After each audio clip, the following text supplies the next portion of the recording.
Hi hello welcome back to our channel. ఈరోజు బ్రహ్మముడి సీరియల్లో ఏం జరిగిందో తెలుసుకుందాం. సీరియల్ తర్వాయి భాగంలోకి వెళ్ళినట్టయితే ఇక యామిని ముందు వరుసలో ప్లేస్ లేదంటూ పేరెంట్స్ పైన పేరెంట్స్ని తిడుతూ ఉంటుంది.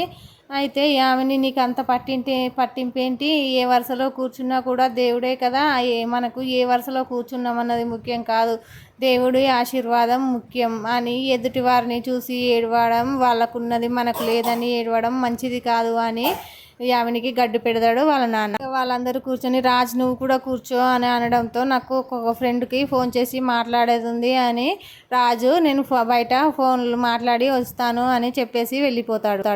మమ్మీ రాజ్ నాతో అబద్ధం చెప్తున్నాడేమో, తనను కళావతితో మాట్లాడుతున్నాడేమో, తన భార్యతో ఫోన్ చేసి మాట్లాడుతున్నాడేమో అంటుంది యామిని వాళ్ళ మమ్మీతో.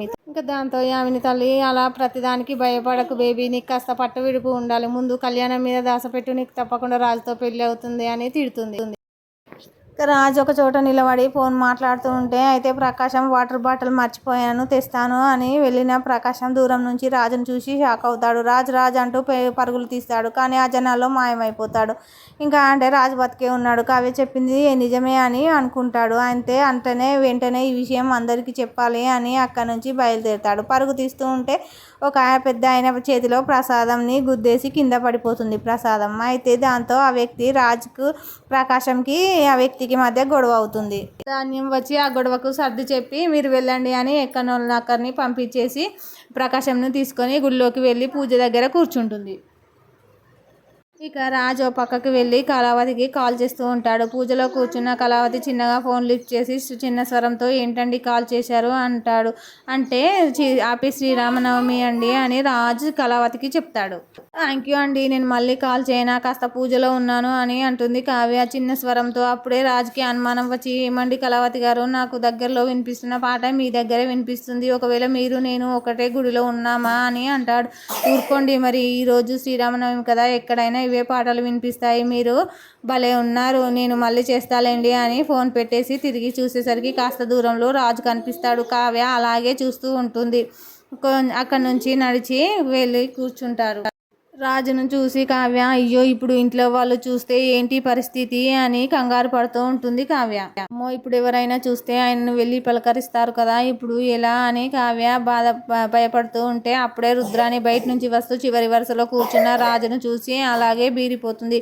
రాజులా ఉన్నాడేంటి అని కాస్త పరిశీలించి చూసి మరి రాజులో ఉండడం ఏంటి, ఈ రాజే అంటే రాజు బతికి ఉన్నాడా, కావ్య చెప్పింది నిజమేనా అని అన్నమాట అందరికీ తీసుకొచ్చి చెప్తుంది.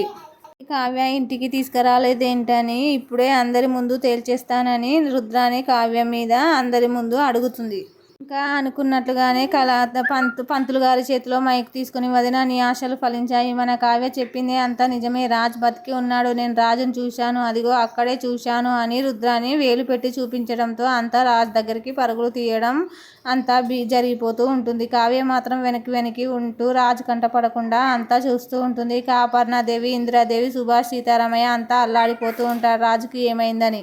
వారందరూ రాగానే రాజు గుర్తుపట్టకుండా ఉండడంతో ఏమైంది రాజు నీకు అని అంటారు. అంతే అపర్ణాదేవి నేను మీ అమ్మని రా, ఇదిగో మీ నాన్నమ్మ, మీ తాతయ్య, మీ నాన్న అంటే వీళ్ళందరూ మీ పిన్ని బాబాయిలు అందరూ అని చెప్తూ ఉంటే ఎవరు మీరంతా నన్ను ఎందుకు ఇలా అడుగుతున్నారు అని రాజు అయోమయంగా చూస్తూ ఉంటాడు.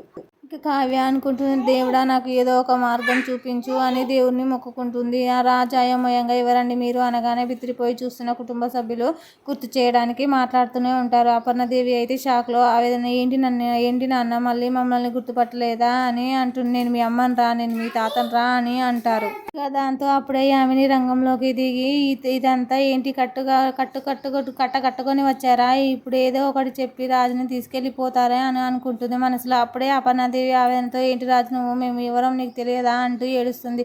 కావ్య వెనక నిలబడి కారుస్తూ ఉంటుంది. అతను రాజ్ కాదు రామ్, స్వయానా నా మేనత్త కొడుకు అంటూ యామిని రంగంలోకి దిగుతుంది. అపర్ణాదేవి ఇందిరాదేవి అంతా ఏడుస్తూ ఒకరు ఓదార్చుకుంటూ ఉంటారు. రాజ్ మాత్రం అయోమయంగా వాళ్ళని చూస్తూ ఉంటాడు. యామిని ఎంట్రీ అయ్యి తను రాజ్ కాదు రామ్ అనడంతో మరింత రచ్చ చేస్తుంది. కళావతి నిజం చెప్పడంతో ఇటు యామిని ఫ్యామిలీ అటు అపర్ణ ఫ్యామిలీ రాజ్ కాదు రామ్ అని, రామ్ కాదు రాజ్ అని వాదించుకుంటూ ఉంటారు. మా వాడు అన్ని గొడవ పడుతూ ఉంటారు. రాజు గతం గుర్తు చేసుకోలేక అల్లాడిపోతూ